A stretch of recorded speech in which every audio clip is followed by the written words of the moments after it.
नमस्कार दोस्तों, the practice channel में आपका स्वागत है। आज अपन फिर से एक नए टॉपिक पे डिस्कस करते हैं जिसमें लोगों के आम समस्या है कि फंगल इन्फेक्शन।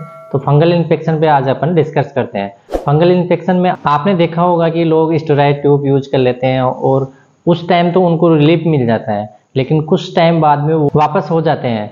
तो इसके लिए अपन क्या करें और कैसा इलाज लें, इसके बारे में डिस्कस करते हैं। सबसे पहले अपन बात करते हैं कि इस इन्फेक्शन से कैसे बचा जाए। इन्फेक्शन से बचने के लिए पेशेंट को सबसे पहला यही करना है कि अपना स्वयं का खुद को ध्यान रखना है। सबसे पहले अपना पेशेंट कपड़ों का ध्यान रखेगा, क्योंकि कपड़ों के अंदर क्या होता है, जब इन्फेक्शन हो जाता है तो उसके बाद में आप कितने भी ट्यूब यूज करो, कितनी भी दवाई खाओ, तो वो नहीं जाती है।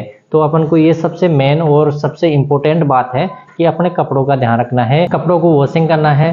साथ में ही हाइजीनिंग का बिल्कुल आपको प्रॉपर ध्यान रखना है, जैसे हाथ बार बार धोना, ठीक है। जहाँ भी आपके एलर्जी हो रही है, यदि आपने हाथ वहाँ पे लगाए हैं तो आपको हाथ वापस से वॉश करना।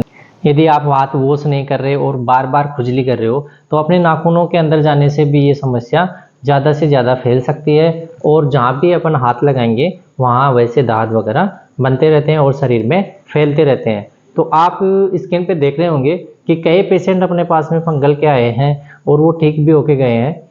तो इनकी वजह यही रही है कि पेशेंट हाइजीनिंग का प्रॉपर ध्यान रख रहे हैं, और इस वजह से अपनी दवाइयाँ भी काम कर रही है और पेशेंट का रखरखाव भी काम कर रहा है। तो सबसे मेन बात यही है, हाइजीनिंग का प्रॉपर ध्यान रखना है, जिससे पेशेंट को जल्दी से जल्दी रिलीफ मिल जाता है। अब बात करते हैं इसके अंदर कौन कौन सी दवाइयाँ दें अपन, या दवाई कौन कौन सी ले सकते हैं।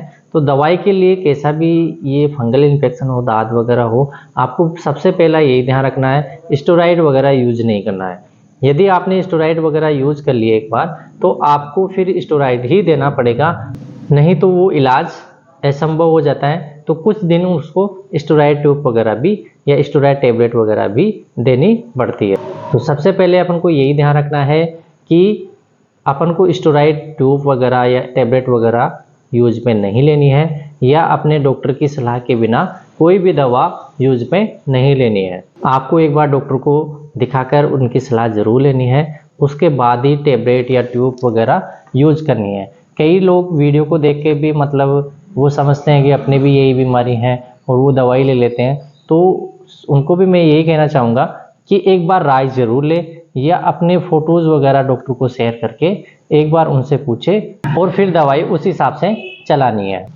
तो आजकल तो ये भी सुविधा है कि आप ऑन कॉल, वीडियो कॉल पे भी डॉक्टर से सलाह ले सकते हो घर बैठे, और उनको कुछ फोटो वगैरह या जो भी अपने दिक्कत है वो शेयर करके भी अपना इलाज करवा सकते हो प्रॉपर। तो अब बात करते हैं अपन दवाइयों के बारे में। तो दवाइयाँ स्किन पे आप देख रहे होंगे, फंगल इन्फेक्शन के लिए सबसे पहले पेशेंट को इट्राकेनाजोल कैप्सूल 100 mg सुबह और शाम देना है। उसके बाद पेशेंट को ट्रबिफाइलिन टेबलेट रात को HS में देनी है। टेबलेट फ्लुकनाजोल 150 mg पेशेंट के अकॉर्डिंग डिसाइड करनी है कि पेशेंट को देना है या नहीं देना है। साथ ही पेशेंट के जैसे खुजली वगैरह है तो अपन टेबलेट लियोसिट्रिजन वगैरह की HS में, या फिर पेशेंट के अकॉर्डिंग BD भी चला सकते हैं। लेकिन इस टेबलेट को लेने के बाद में आपको यही ध्यान रखना है कि ड्राइविंग वगैरह नहीं करनी है। साथ ही पेशेंट को ट्यूब वगैरह यूज करने के लिए देते हैं, जिसमें केटाकेनाजोल 2% ट्यूब देते हैं। वो पेशेंट अपनी स्किन के ऊपर अप्लाई कर सकता है। पेशेंट को जब भी ये ट्यूब अप्लाई करनी है तो आप एक सर्किल देख रहे होंगे, जैसे ये दाद है तो इसके 2 अंगुल ऊपर 2 नीचे आपको पहले यूज करना है, और उसके बाद उस घेरे के अंदर जाना है, जिससे पेशेंट के ये ज़्यादा नहीं फैलेगा और वो कंट्रोल में रहेगा। कई पेशेंट क्या करते हैं गलती, कि पहले दांत के ऊपर लगाते हैं और फिर उसके चारों ओर फैला देते हैं, जिससे भी ये दिक्कत बढ़ जाती है।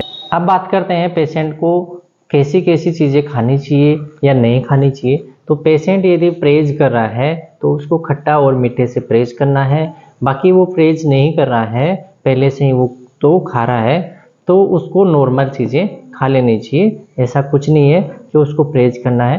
बाकी यदि वो परहेज करना चाहिए तो खट्टा और मीठे से परहेज करेगा तो उसको जल्दी आराम आएगा। कई बार पेशेंट को एलर्जी भी होती है किसी चीज़ से, तो वो भी वो ना खाए तो बेस्ट रहेगा, उसको जल्दी रिलीफ मिलेगा।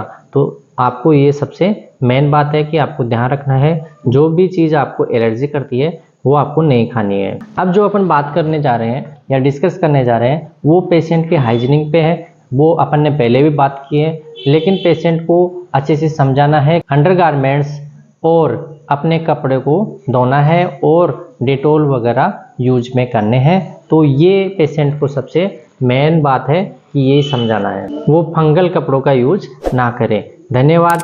ऐसे इन्फॉर्मेशन वीडियो देखने के लिए हमारे चैनल को लाइक एंड सब्सक्राइब करें। धन्यवाद। Thank you.